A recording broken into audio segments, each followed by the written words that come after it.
Warning, despite the subject matter at the focus of these videos, my reviews are not intended for viewers under the age of 13, so if you're not of age, turn off the video now.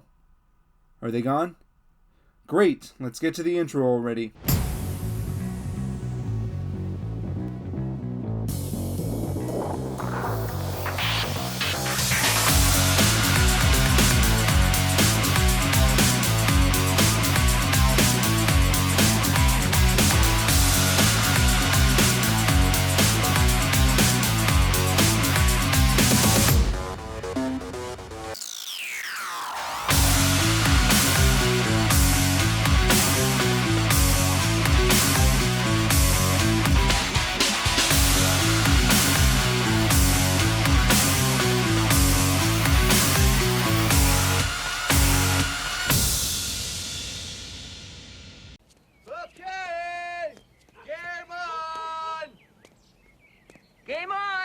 Game on! Thanks, Wayne. Thanks, Garth. Man, these titles are really unlocking my creativity. After 2 episodes, Beast Morphers is primed to get back into full swing, and I'd care more about that if I'd waited the 3 months between seasons like everyone else. Still, even without that break, Beast Morphers has done a good job bringing the series back for Season 2. Gosh darn, the only thing I can't figure out is who the heck Evox is possibly pretending to be for his super secret evil plan. The mystery, the excitement, the tension. It's almost too much for my heart to bear.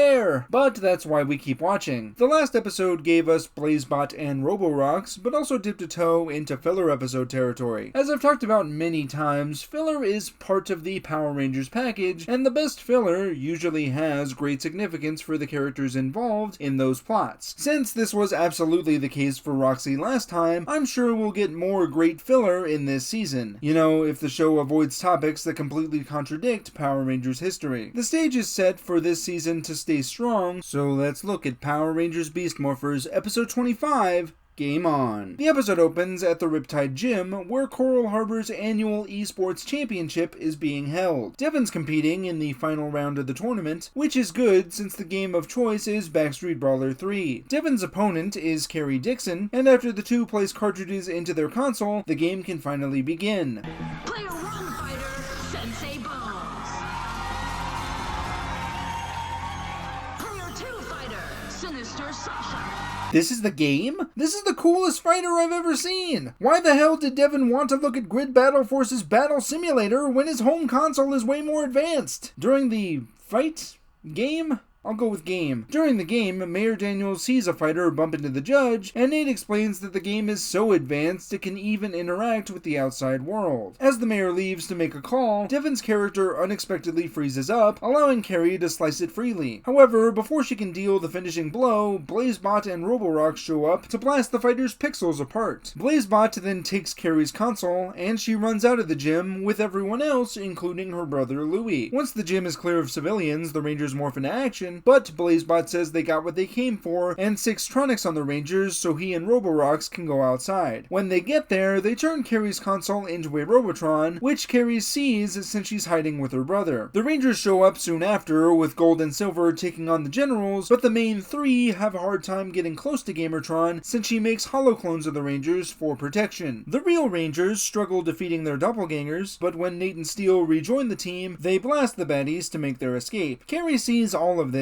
and realizes she must do something since it's her console that the villains are using for evil. At GB, Devon gives Nate his spare console to analyze, and while the Gold Ranger looks for a clue to beat Gamertron's holoclones, Devon gets a call from the tournament about an announcement. Devon returns to Riptide, thinking he and Carrie will have a rematch, only to find the girl arguing with the judge. Devon questions what's going on, and the judge tells him that Carrie's been disqualified since she doesn't have a console anymore for the rematch. Devon doesn't want to win by forfeit, so he gives Carrie one of his consoles, and the rematch is set for later that day. After Carrie and Devon leave, Ben and Betty find a game called Dance Fiesta while cleaning up the gym. Why they are doing this, I have no idea, but Betty's excited because she heard the dancer in the game was handsome. So Ben fires up the game, and once again, I gotta ask why Devon was willing to break into a government facility to play what amounts to a VR game when stuff like this exists. Betty dances with the dancer, and after she completes round 1, she tells Ben she's he's in love. Seriously. Back at GB, Nate tells Devin he couldn't find anything with his console before Commander Shaw comes in to tell the team they have a visitor. The Rangers morph to meet their guest, who turns out to be Carrie, and she explains that it was her console the Robotron was made from. Carrie goes on to say she thinks the Holoclones are using the game's programming to fight, and she knows a move that could help the Rangers against them. She demonstrates that slashing an opponent in a specific sequence causes them to freeze up, and Devin realizes this is what happened to him when he faced Carrie earlier.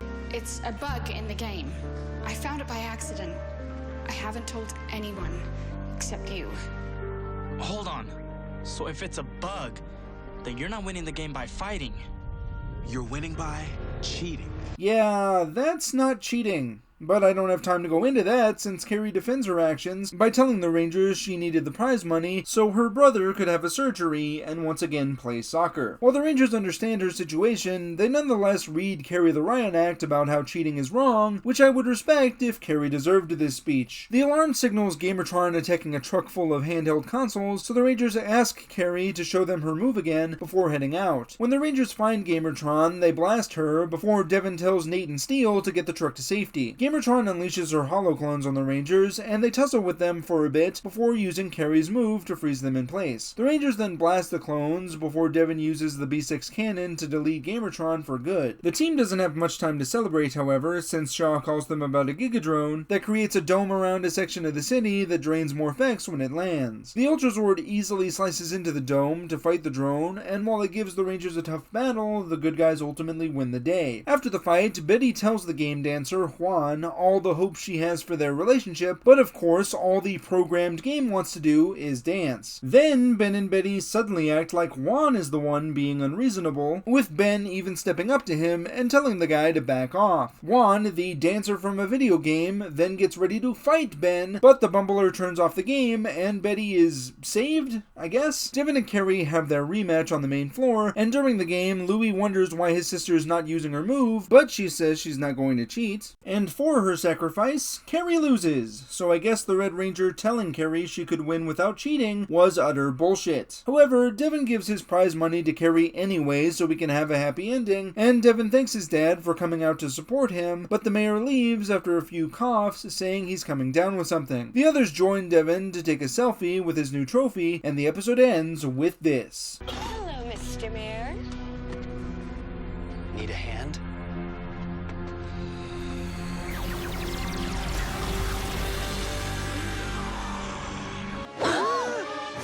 Now I ask you, does anything feel better than an appropriate gasp? What? No! You can't be serious. I mean, the whole time Evox was pretending to be Mayor Daniels, Devin's father, the guy we saw getting corrupted by programming in the finale of season 1?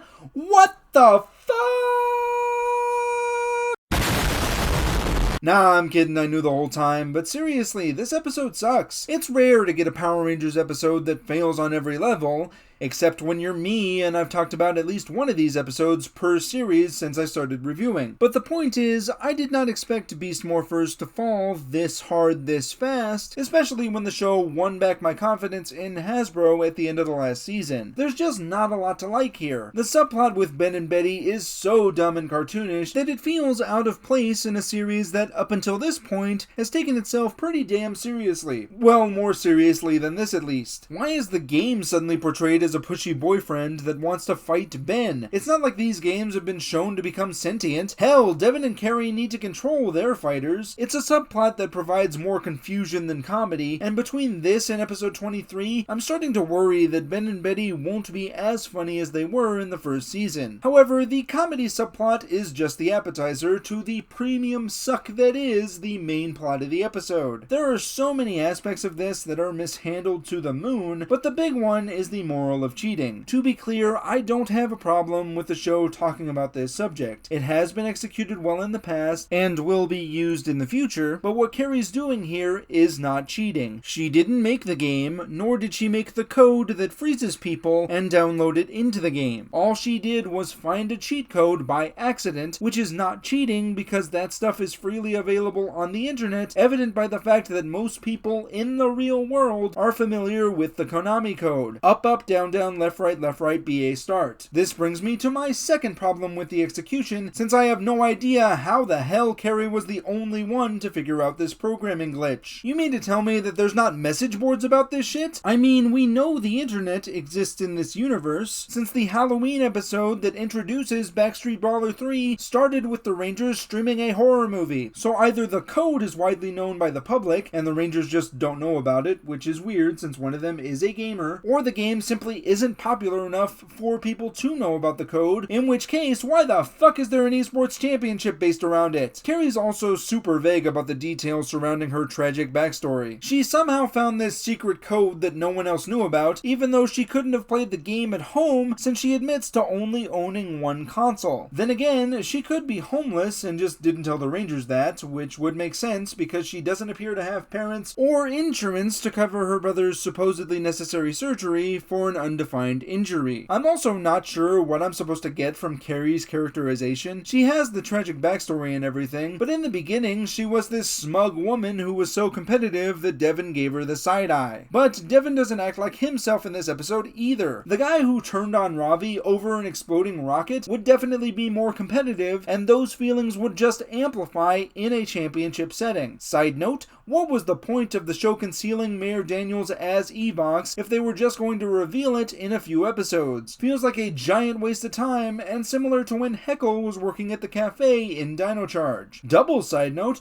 where the fuck are Blaze and Roxy? I was all excited about how this show was going to involve them in every episode this season, but they're just not here, and there's no explanation why. Is Roxy still cleaning up turtles? Is Blaze so committed to teaching karate that when the Riptide is being used for the competition, he just took his students out in the fucking parking lot or some shit? It's so very strange. Overall, this episode is like taking one piece from 5 different jigsaw puzzles and trying to put them together in one image. Nothing fits. Everything is so disjointed, tonally all over the place, and not well thought out that I'd be surprised if this wasn't the worst episode I'll see in the entire 2 seasons of Beast Morphers. So yeah, I didn't like anything here, and I don't recommend it. I'm Nick, aka IronBat1993, and may the power protect you.